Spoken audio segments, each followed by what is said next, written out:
सुप्रभात बच्चों, आप सब कैसे हैं। उम्मीद करती हूँ आप सभी घर पर स्वस्थ होंगे और मन लगाकर पढ़ाई कर रहे होंगे और आपने तीज का त्योहार भी अच्छे से मनाया होगा। बच्चों, आज हम हिंदी ग्रामर का टॉपिक क्या करेंगे, विराम चिन्ह करेंगे। विराम का मतलब क्या होता है बेटा, रुकना या विश्राम लेना, ठहरना। क्या होता है, रुकना या विश्राम या ठहरना।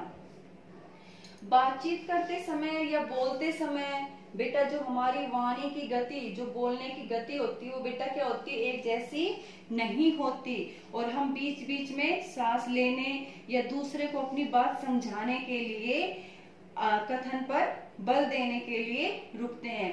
मतलब कि बेटा हम जब किसी दूसरे से बात करते हैं तो हमारी जो बात करने की जो गति होती है बेटा वो एक समान नहीं होती, बीच बीच में हम क्या करते हैं, रुकते हैं। और जब हम लिखते हैं तो इस रुकने के लिए कुछ संकेत चिन्हों का प्रयोग किया जाता है। ठीक है, लिखते समय जब हम रुकते हैं और कुछ संकेत चिन्हों का प्रयोग करते हैं तो इन संकेत चिन्हों को विराम चिन्ह कहा जाता है। तो बेटा देखिए, विराम का अर्थ क्या होता है, रुकना या विश्राम लेना। और भाषा के लिखित रूप में वाक्य के बीच बीच में तथा वाक्य के अंत में विराम के लिए कुछ संकेत चिन्हों का प्रयोग किया जाता है। जब हम कोई वाक्य लिखते हैं तो बीच बीच में क्या करते हैं या अंत में जो विराम के लिए मतलब रुकने के लिए कुछ संकेत चिन्हों का जो प्रयोग करते हैं बेटा उनको विराम चिन्ह कहते हैं। और हिंदी के प्रमुख विराम चिन्ह बेटा हमारे 12 हैं। पूर्ण विराम, अर्ध विराम, ये बेटा साइड पे मैंने इनके चिन्ह लगा रखे हैं। पूर्ण विराम, अर्ध विराम, अल्प विराम, प्रश्नवाचक चिन्ह, विस्मयवाचक चिन्ह, योजक या विभाजक चिन्ह, निर्देशक चिन्ह, उद्धरण चिन्ह, विवरण चिन्ह, कोष्ठक, हंसपद, त्रुटिपरक और लाघव चिन्ह। ये हमारे 12 चिन्ह है। तो एक बार फिर दोबारा देखिए बेटा, विराम का अर्थ होता है रुकना या विश्राम लेना और भाषा के लिखित रूप में वाक्य के बीच बीच में तथा वाक्य के अंत में विराम के लिए कुछ संकेत चिन्हों का प्रयोग किया जाता है और इन चिन्हों को विराम चिन्ह कहते हैं। हिंदी में 12 प्रमुख विराम चिन्ह है। पूर्ण विराम, अर्ध विराम, अल्प विराम, प्रश्नवाचक चिन्ह, विस्मयवाचक चिन्ह, योजक या विभाजक, निर्देशक, उद्धरण चिन्ह, विवरण चिन्ह, कोष्ठक, हंसपद, त्रुटिपरक और लाघव चिन्ह। बच्चों, अब हमने 12 विराम चिन्ह पढ़े थे, हिंदी के प्रमुख 12 विराम चिन्ह। तो अब हम पढ़ते हैं पूर्ण विराम। बेटा ये हिंदी का सबसे पुराना विराम चिन्ह है। क्या है, हिंदी भाषा का सबसे पुराना विराम चिन्ह है। इस चिन्ह का प्रयोग प्रश्नवाचक एवं विस्मयवाचक वाक्यों के अतिरिक्त सभी वाक्यों के अंत में किया जाता है। जो बेटा ये पूर्ण विराम है, इसका प्रयोग प्रश्नवाचक वाक्य जो होते हैं और विस्मयवाचक वाक्य होते हैं, इनको छोड़ के इनके अतिरिक्त सभी वाक्यों के अंत में इसका प्रयोग किया जाता है। किसका प्रयोग किया जाता है, पूर्ण विराम का प्रयोग किया जाता है। जैसे चांद रात को निकलता है तो हमने ये पीछे क्या लगाया है बेटा, पूर्ण विराम। ईश्वर तुम्हारा भला करे, तो इसके पीछे क्या लगाया है, पूर्ण विराम लगाया है।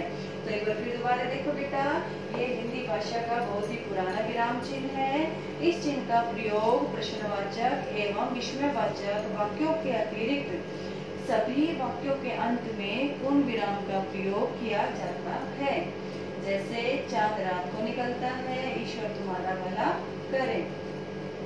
उसके बाद देखिए बेटा अर्ध विराम, जहाँ अल्प विराम से कुछ अधिक तथा पूर्ण विराम से कुछ कम रुकने की आवश्यकता होती है। अल्प विराम से तो कुछ अधिक और पूर्ण विराम से कुछ कम रुकने की आवश्यकता होती है। किसमें बेटा, अर्ध विराम में, वहाँ अर्ध विराम का प्रयोग किया जाता है। अल्प विराम से कुछ अधिक तथा पूर्ण विराम से कुछ कम रुकने की आवश्यकता होती है, वहाँ अर्ध विराम का प्रयोग किया जाता है। जैसे कठिन परिश्रम करो, कठिन परिश्रम करो, तो फिर हमने क्या लगाया बेटा, अर्ध विराम। अर्ध विराम के लिए हमें थोड़ा सा यहाँ पे रुकना पड़ेगा, फिर हम बोलेंगे परीक्षा निकट है। कठिन परिश्रम करो, अपेक्षा निकट है। ठीक है, तो इसमें क्या है, अल्प विराम से कुछ अधिक समय लगता है, अधिक तथा पूर्ण विराम से कुछ कम रुकने की आवश्यकता होती है अर्ध विराम में। फिर तीसरा देखिए अल्प विराम, जहाँ थोड़ी देर रुकना पड़े, जहाँ थोड़ी देर रुकना पड़े वहाँ अल्प विराम चिन्ह का प्रयोग किया जाता है।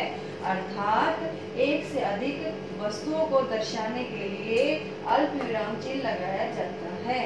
एक से अधिक वस्तुओं को दर्शाने के लिए मतलब कि दिखाने के लिए, बताने के लिए अल्प विराम चिन्ह का प्रयोग किया जाता है। और जहाँ थोड़ी देर रुकना पड़े, जहाँ थोड़ी देर रुकना पड़े वहाँ अल्प विराम चिन्ह का प्रयोग किया जाता है। अर्थात एक से अधिक वस्तुओं को दर्शाने के लिए अल्प विराम चिन्ह लगाया जाता है। जैसे गाय के दूध से क्या क्या बनते हैं बेटा, घी, फिर हमने क्या लगाया अल्प विराम, जिसको क्या बोलते हैं कोमा, फिर क्या लगा, फिर दही, फिर क्या लगाया हमने, कौन सा चिन्ह लगाया अल्प विराम का, मक्खन, पनीर, मिठाई आदि। तो हमने क्या इसमें क्या बताया है, एक से अधिक वस्तुओं को दर्शाने के लिए, बताने के लिए अल्प विराम चिन्ह का प्रयोग किया जाता है।